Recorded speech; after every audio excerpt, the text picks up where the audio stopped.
What's up, guys? It's your boy Cam. I am here finally with a new podcast. Well, not podcast, but a new stream. It's my first time ever doing a live stream. So I hope it goes well. I will be reviewing 2021 Hell in a Cell. Overall, I thought the show was decent. It was some stuff on there that was really good. Lashley, McIntyre, Bianca Bailey was good. Alexa versus Shayna was not good at all, and I'll explain why. Seth and Cesaro was good. Rhea and Charlotte was good up into the DQ, but overall decent show. Some stuff on there that I thought they could have done better, and some stuff that they did good. So I'll explain. I wrote down some what happened in the matches, but I don't know how people do it. But I try to do it by uh, writing the writing step by step of the important things in the matches, but I couldn't do that because I was missing some of the stuff like the Cesaro Seth. I just kind of stopped writing after that, so I'll just give my general thoughts on the matches, anything that stood out. So yeah, let's get into it. So if you like what you see, subscribe down below. Boy, looking rough right now, but subscribe down below if you like what you see. And yeah, so let's get into it. So the opening video package for the show was good. I like how the woman on the mic was saying uh the video packages for the show was just really good. WWE and the production is always great when it comes to things like that. And I thought it just gave the show a good hype. I didn't have any problem with I didn't watch the pre-show, but Natalia beat Mandy Rose. Who cares? I mean, I'm sorry, but how can you expect me to care about the women's tag team division if WWE doesn't care? They didn't even care enough to put it on the main show. But by tonight, I'm glad it wasn't because the show I was kind of yawning my way through the Charlotte Rhea match, but those two great women woke me up in a good way. So yeah, but the opening match was Bianca Belair versus Bailey in a Hell in a Cell match. So it was Bianca versus Bailey in a Hell in a Cell match. First of all, Bianca has some amazing ring gear. I know she makes it herself, so that was pretty good. And she had the white and gold. I really liked it. And then Bailey, she came out in her normal black attire. I don't know if she had any gold, but I kind of wrote some notes down. Bianca had amazing gear, white and gold. So immediately, Bailey grabbed the steel chair and she hit Bianca across the back with it. And interesting enough, Bianca used her hair because she uses her hair as a weapon. That long braid, she uses it as a weapon for defense against Bailey and the chair. And immediately, Bailey did something to hurt the left arm of Bianca. And immediately, I said, WWE psychology. They're probably gonna go back to that again, and they did that during several parts of the match. So the left, I wrote down the left arm will be the story of the match, and it was. And Bianca did suffer left arm injuries during the match. But I wrote down that Bailey is such a great heel. Bailey's just amazing as a heel, and I never thought that Bailey would her character would change like that. Which is really really good. I'm happy for her when it comes to that. Because I was a fan of Bailey back in NXT, the lovable hugger, but I think looking at it now, that gimmick has a short shelf life, especially with WWE's booking and how they book baby faces. And I think one thing in the pandemic era that showed me is that WWE can book great heels, but also they kind of suck at booking baby faces. And I think one thing that they need to start doing is booking their heels, if this make any sense, serious enough to be baby faces. Like their baby face to be as serious as the heels. You don't have to have them be jokes or lay on their backs every time they're out there. Have them be serious. Have them get one up on the heels. Have them be serious, and you know just be serious baby face. I'm not saying you have to be a Stone Cold Steve Austin or The Rock, but let them be serious. You don't have them be, oh, I'm gonna go ahead and get you. Let me be a dumb baby face like Drew McIntyre was today. And goodness. But let me be a dumb baby face. Oh, the music comes on. Oh, roller victory. It's just dumb. So I'm saying that you have to book your heels to be you have to book your faces a bit better than they have been booking them because if you look at it, Bobby's a heel champ. Rhea cleaner but she's kinda like a heel. Who's the champs? Almost AJ Styles You got Roman as a heel champ, Sheamus, Apollo Cruz. The only babyface champions is really the Mysterios, and they're gonna go to the Usos eventually. So you just see how WWE is booking, and it's all heels. So does that mean that SummerSlam is gonna be the night of the baby faces? I don't know, but I'm just saying WWE has to do better when it comes to booking their face champions, and they have to start booking them as serious, as no nonsense serious baby face, and I think that would do them a world of good. Hey Chris, how's my mic going? How's everything going, Chris?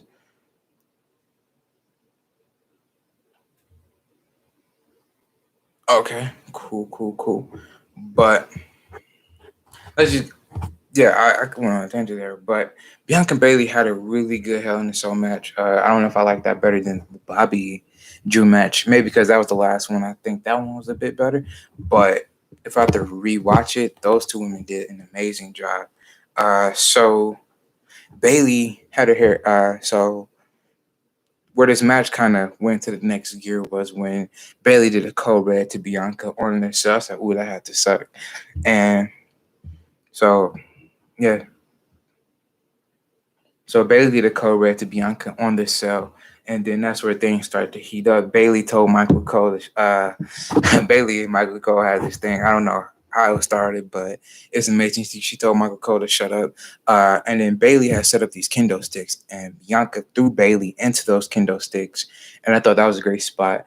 Bianca, what Bailey did, she tied Bianca's hair to the chair, and I said that's very innovative a way uh, to get rid of the hair for Bianca as a weapon. And Bailey, so Bianca eventually got out of it.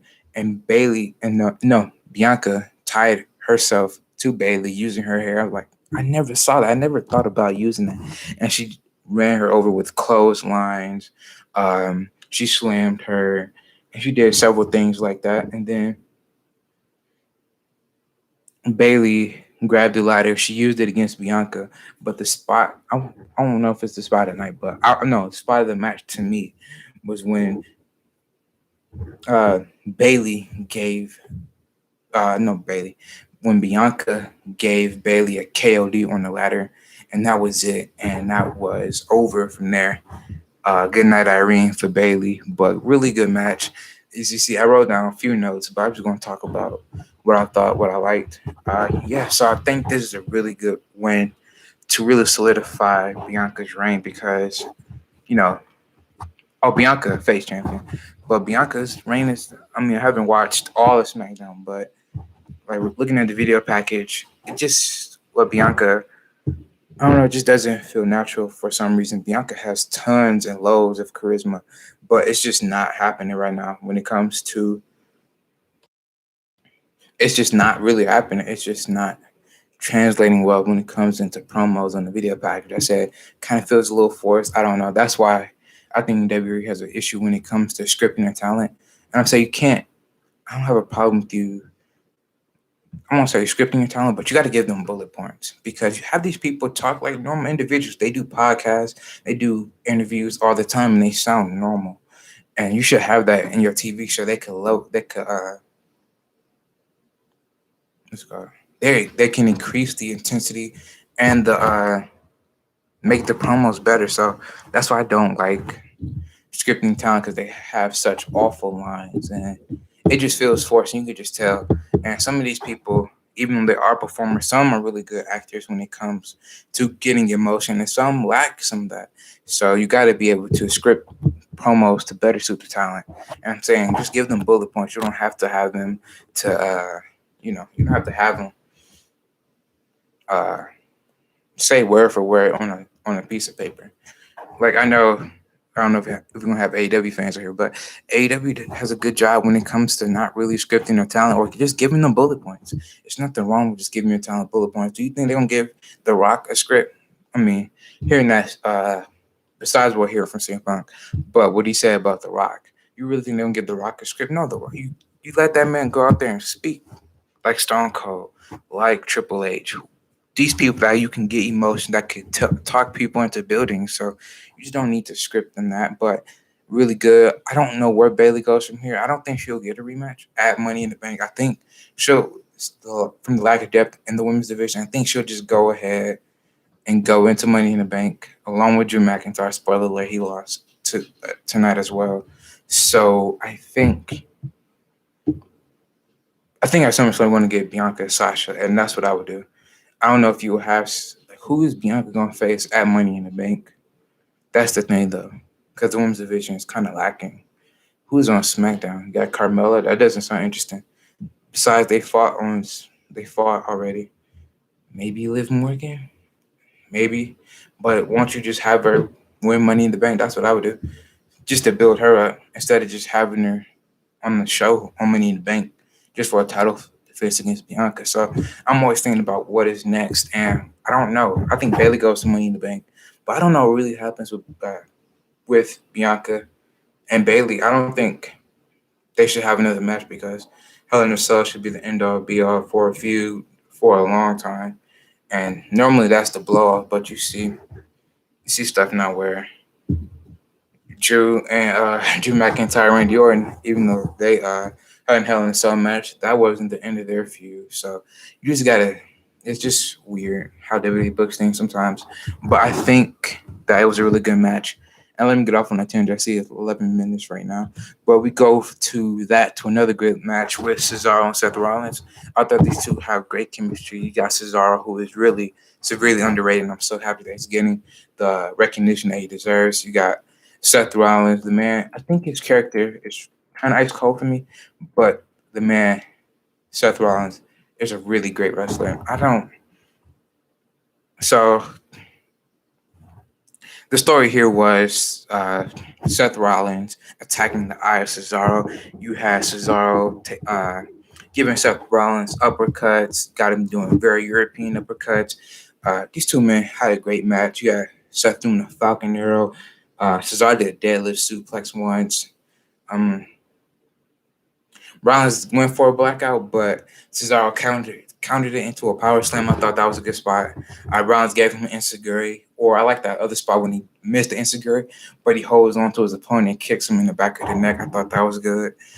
Seth gave Cesaro a Falcon Arrow, and Cesaro was swinging Seth Rollins, and Seth stopped the swing and actually got the pinfall. And I was like, man, because I was just thinking, at first, I was mad about it, but thinking about it now, I can see why. Maybe he wants Cesaro and Money in the Bank. I saw a few people on Twitter say maybe he lost here tonight because to give Seth Rollins some heat, but also to play into the story for Cesaro.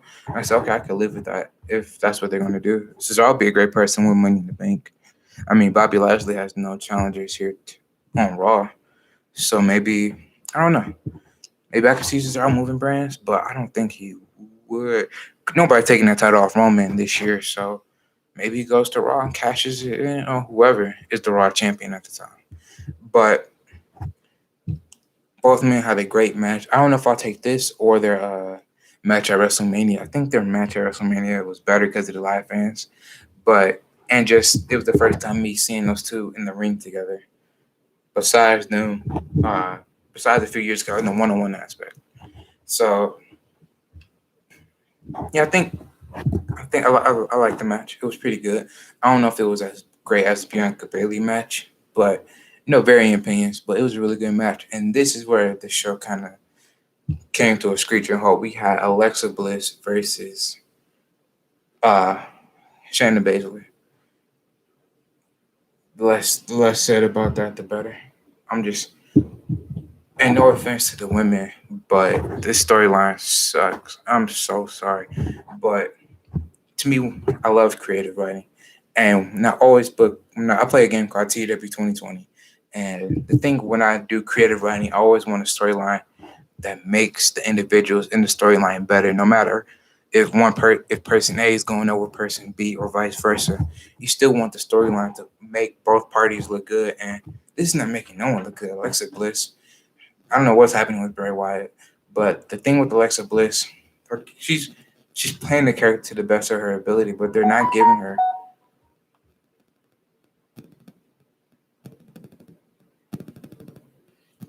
her much to work with. They had Lily the doll, and you saw how people on Twitter reacted to it.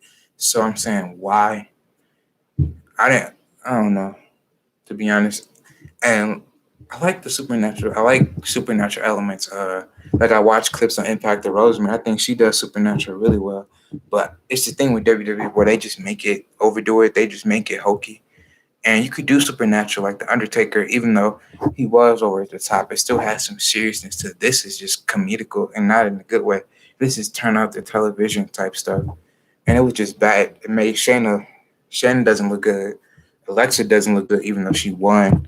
Nia Jax, Reginald, who looks good in the storyline.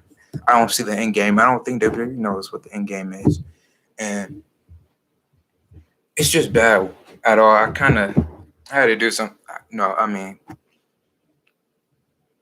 I watched it. Match was okay, but her controlling Nia Jax, and then that played into the finish where she pinned Shayna Baszler. Okay, cool. Alexa got a win. She finally was in the ring for a long, for the first time in a while. Shayna Baszler. Pretty sure they're just gonna run this back. I think instead of doing Shayna Alexa, we're gonna go Alexa Nia this time, like we had on Raw, another rematch. But who is Alexa gonna who like what is gonna happen here? Can't take Shayna Baszler seriously after this supernatural nonsense. Where does Nia Jax go from here? Alexa Bliss, where is she gonna go? So it just I don't know. But if you're watching this, just tell me your thoughts down below. But I just didn't like it at all whatsoever. Alexa won, cool. That's it. And we go into Charlotte and Rhea. So Charlotte and Rhea. Okay, let's just get out the elephant out the way. This match ended terribly. It ended in a DQ when Rhea went at the table and she threw the top part of the announcer's table into Charlotte in a DQ. I'm like, what? That's not a DQ. Cause then I just don't know. That's not a DQ at all whatsoever. And I just don't understand why you can't put Rhea over. I know you probably want to extend this to Money in the Bank, maybe SummerSlam. But that's just your women. That this is okay. I'm not gonna rant, but this is a problem with your booking, WWE. If you're listening, this is a problem with the booking. The story that you've been telling with Charlotte and Rhea has been awful. They both haven't looked good with this whole what's it called? Nikki Cross incident where they're both losing by count out DQ and they're not looking good. When it comes to booking, you want to make sure your challenger and champion takes as less pinfalls, as less losses as possible so you can build them up and actually mean something. Are you going to see this is like I made an analogy with my dad on the phone. I said, it's like you're a world champion boxer. You don't want to fight a guy that just lost. Let's say Floyd Mayweather beat Miguel Cotto. And Manny Pacquiao lost to Earl Spence. I know my timelines with the boxers is just off, but let's say Manny Pacquiao lost to Timothy Bradley and Earl Spence. Is Floyd going to fight Manny Pacquiao, or is he going to say, no, I want to fight Earl Spence or Timothy Bradley since they just beat Manny Pacquiao? I just don't know why are we having our challengers and champions lose on TV, getting pinned. It just makes no sense at all whatsoever. And the storyline, to be honest, was cold coming in, and both characters haven't looked good at all whatsoever. Charlotte hasn't looked good, even though I think Charlotte is kind of getting some unfair criticism from the IWC, the Internet Wrestling Community. I'm not going to say IWC, but from the wrestling community on the internet. I think she does get overpushed. But is that Charlotte's fault or is that WWE's fault for having a lack of women on their roster? I'm just saying, Rhea hasn't looked good at all whatsoever. I remember Rhea. I was there when Rhea won the NXT Women's Championship in NXT a year and a half ago. Now it feels like forever ago, but Rhea was really good. I was there when I wasn't physically there, but I was watching it. And Rhea said that's when her Bianca and I said her and Bianca are going to be the next stars, along with Io, are going to be the next stars of this women's division. But I don't know what it is when it comes to the NXT and the main roster. It just sometimes doesn't translate. I know not everybody's going to be a home run, but at least do something with them.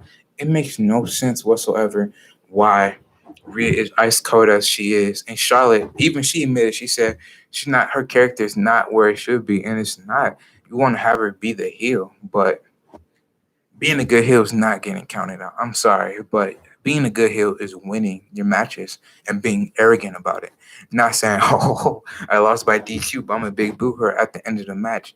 What does that do for Charlotte? She has an L on her record, even though records don't mean nothing in World Wrestling Entertainment. Still, oh, my bad. Still, why are you having her lose? It just makes no sense whatsoever.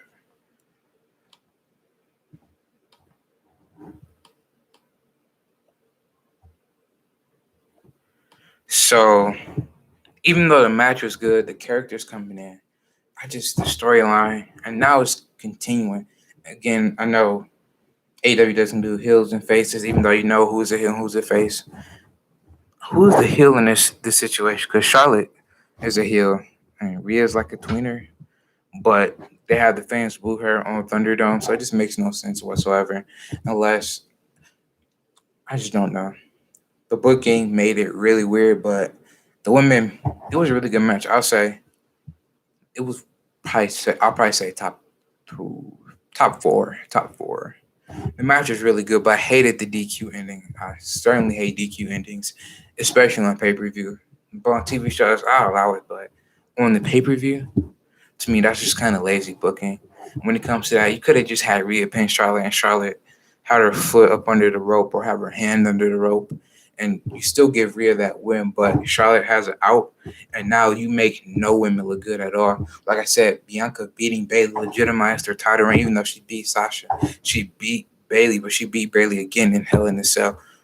Rhea has beaten Asuka, and she's beaten Charlotte and Asuka, but she's only pinned Asuka. Bianca pinned Sasha and Bayley. Rhea has only pinned Asuka. And if you want to put, and WWE wants new stars, Charlotte's not going to hurt by taking a loss here. She's Charlotte Flair. She's probably going to get another rematch if she lost. So why it doesn't hurt you if you could just have Rhea Ripley win. So I don't understand this booking when it comes to that. It's just weird. And then the DQ finish, I said that sucked. It just really did. Some interesting notes. Charlotte did. She did the Andrade. I know they're a couple in item, and she did the Andrade one. Andrade does the top rope moonsault, and the person misses it, and then he catches the person with the standing moonsault. I like that. So I like Charlotte adding different things to her repertoire. Charlotte's a really good wrestler. It's just the WWE booking and overexposing her sometimes. It's just they don't give her a lot to work with, especially nowadays. And then Charlotte told Rhea to pin her. So I was like, so I put down, is Charlotte calling the match? Because normally I was listening to CM Punk and he said John Cena was the one calling the match. But John Cena is the one that normally calls the matches. But normally the heels do that. And CM Punk asked the ref when he was in a match against John Cena, who's calling the match? And so I don't know. So even though the good match, the DQ sucked, and we're probably going to get another rematch at Money in the Bank. And what are you going to do there? Double DQ. And to be honest, the Raw Women's division is really, really bad. You got Eva Marie, Piper Niven. I'm not calling her the other name. Naomi, Dana Brooke, Mandy Rose, Shayna Baszler, Nia Jax, Alexa Bliss, Asuka, Charlotte, and Rhea. You got some people there, but you got to add some depth. I say call up Io because she's main roster ready and she's one of my favorite women's wrestlers in the world, just favorite wrestlers in the world, period. But I'm kind of scared what they would do to her. I think what I would do is have Rhea beat Charlotte, have Money in the Bank, and then either have Io debut after the night after Money in the Bank or have her win it. But either way, it all leads to a match against Rhea Ripley at SummerSlam where Io will win the match. And you could just really turn Rhea Ripley heel there. And Rhea Ripley, I think her character should be a no-nonsense woman, babyface heel who just lets all her speaking, let all her talking in the ring. So because her promos isn't good. I don't know if that's just over scripting or it's just her nervous. I don't know, but it's not good at all. So just don't have her talk much and just have her be a no nonsense baby face in the ring. I mean, no nonsense heel in the ring. But I think having Io Shirai as your Raw Women's Champion, I think it would be a much shot of adrenaline for that division. I think you just put Becky on SmackDown since Seth is right there on SmackDown, and they're gonna be on the road soon. And you don't want to break the couples apart, especially on the road. So that's what I would do there. I forgot about Sami Zayn and Kevin Owens. I could watch these two fight all day. It seems like they've been fighting for forever, and they have going back to the Ring of Honor days. But this match, I like their WrestleMania match better. But this match wasn't bad. It started off a little slow because uh, Kevin Owens was selling those what's called Nigerian nails to Commander Aziz. So so Kevin Owens was selling that, and I kind of slowed it down, but also gave this match a little bit more versatility. If you expect these guys to have, I was expecting like an NXT style match, like going back to the NXT days, but that's unfair of me. These wrestlers have evolved, their skills have evolved, and they're playing different characters than they did in NXT. Sami Zayn did. Sami Zayn is, and Kevin Owens, he's playing different characters as well. So as their characters evolve, their styles probably evolved then. So the match wasn't bad. It kind of started off slow in the first 5 minutes, but the last 10 minutes was good. The last the last bit of it was really good. Sami Zayn picked up the win here tonight, and yeah, I think that's the right outcome because it's not gonna do anything to Kevin Owens. Kevin Owens is really good. Kevin Owens is gonna be Kevin Owens, but you can't keep having Sami Zayn lose. Because how's people supposed to take him seriously as a heel? Baby faces, I know, come back underdog, but I like, but Sami Zayn winning was the right decision. It also made Kevin Owens look strong because he had a pre-existing injury or condition before the match started. But I thought it was good. The best part was even the match, but when Sami Zayn went over to commentary and he was dripping from I think his mouth or his nose, and he was talking to Michael Cole saying, "You and the people on the headset are against me." And I thought that was really entertaining when he had the blood. I think he wiped it on a piece of paper or a napkin. But Sami Zayn winning was the right decision. And I think we are in the main event. It was a really short. We are in the main event. Drew McIntyre, Bobby Lashley, Hell in a Cell match. I was a little scared they was gonna give Drew the win. No offense to Drew, but he's had how many title shots now? 3. You got to get somebody else. You got to get some new blood in there. Drew McIntyre is good. Don't get me wrong, but it's the WWE booking the baby faces. You have them lose and say, "Yeah, but I want another title shot." No, have them. Okay, Drew McIntyre lost. Have him go on the winning streak. Have him try to. Since you can't capture the WWE Championship anymore from Bobby Lashley, you can't challenge for it. Have him do something. Have him go ahead and go into Money in the Bank or be desperate about it. If you want to drag it out, have Drew McIntyre go on his winning streak, go to Money in the Bank, but lose the ladder match to whoever it's going to be. And he's still trying to figure it out. And maybe he turns heel. I don't know because WWE doesn't have any baby faces on that Raw side. But maybe have him win. Have him challenge Sheamus at SummerSlam. Those two have had great matches. I know it's a rematch, but at that time, you're probably a few months removed from it. So it won't be as blatant or as bad. And I think you could do some good things there.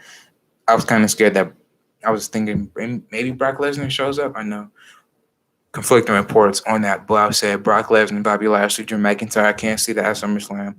But anything but Drew McIntyre winning the WWE Championship, I think he's had his time in the sun. WWE did botch at the end of the year when they gave the title to Randy Orton. If they were going to do that, they should have had him win at SummerSlam and not a Hell in a Cell last year. Because what did that do? Just kind of stalled Drew's momentum. He won it back 3 weeks later. So what's the point of giving Randy Orton the title when he should have just had Randy Orton win it at SummerSlam and then he loses it at Hell in a Cell?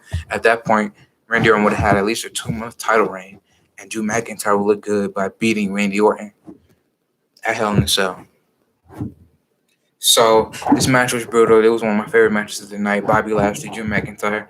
I was just watching the brutality unfold. I didn't take any notes, but MVP was at ringside doing great things as he always does. I thought Drew McIntyre looked very well in this match, along with Bobby Lashley looking like a beast. And the ending, I don't know how I feel about it. So MVP came into the match after the ref spot, and he pulled the ref out. And Drew McIntyre gave him either a Claymore kick or a future shock DDT, took him out. Uh, and he was about to set up Bobby Lashley for, I think, the Claymore kick. But Drew McIntyre, he turns around and MVP grabs his leg. He can't go for the Claymore kick. And Bobby Lashley pins him with a roll up. I don't know how I feel about that. If he wasn't going to do it, if he didn't want Drew McIntyre to take the loss here, he could have just put him in a hurt lock and have him sleep. I know it would have been the same finish as WrestleMania, but Drew McIntyre still lost clean. He still lost. So if you didn't want having to be pinned, he still got pinned in the roll up because roll up is a pin. So it's just, I don't know. Good match. Finish was That's kind of the tale of the last two matches, but where does Drew go from here? Where does Bobby Lashley go from here? I think because you can't do Bobby Riddle because Riddle's in Arcade Bro. Maybe that's where this Kofi Kingston thing was leading towards. Bobby and Kofi, that would be a good thing to have Kofi do. At Money in the Bank, Bobby Kofi at Money in the Bank. I think Bobby should win there. And then I don't know what you do at SummerSlam if Brock Lesnar isn't there. I think if you want to switch it up a bit, I don't know what Keith Lee's status is. I'm not going to speculate on that. Fans do enough reckless speculation as is. Hope he's doing well. Hope everything's okay on that end. But if Keith Lee is coming back, maybe have him win Money in the Bank and then cash it in for a match at SummerSlam. I know it's like kind of like a John Cena thing, but hey, you need marquee matches to sell out. If Brock Lesnar isn't going to be there, maybe Finn Balor comes up, but you're gonna have to draft a few months after that. At that point, so that wouldn't make any sense. But tell me, I don't know. But Bobby Kofi is where I see this is going at SummerSlam. I would do Bobby Keith and have Keith Lee win. But that's just me. I don't know where we go from here. Money in the Bank. I'm so happy that fans are coming back too. So yeah, I'm just happy that fans are coming back. And so yeah, tell me what you thought down below. 30 minutes, 32 minutes. Not bad. So tell me what you thought down below. Tell me if my volume was good, if my ideas were good, if you had any ideas or any questions, comments, concerns, put them in the description down below. If you like what you see, I play a game called TW, which is a wrestling simulator game. I play as NXT, where I instituted a brand split. And NXT is its own, it's its own company. So yeah, NXT is its own company, and I'm trying to compete with WWE and AEW. No spoilers on where our standing is on that, but we got some good wrestlers in there. I'm not gonna tell you who it is, not to ruin the surprise, but it's a little bit. You got some of the NXT superstars in there, but you also got some former, Royal Wrestling Entertainment superstars in there. Maybe AEW, people from the independent scene. So it's just a nice mixture. A couple people from New Japan. So this is a nice mixture of things in there. So tell me what you thought down below. I thought the pay-per-view was decent. The Alexa Shayna stuff was awful. The Rhea Charlotte thing was good until the finish. Bobby Drew was good. Bianca Bailey killed it. Sami Zayn and Kevin Owens was physical. I liked it. They just changed the style up in there, so I really liked it. So a decent pay-per-view. I'm glad they're doing shorter pay-per-views, and that should be the goal. So tell me what you thought down below. I'll see you when I see you. Peace.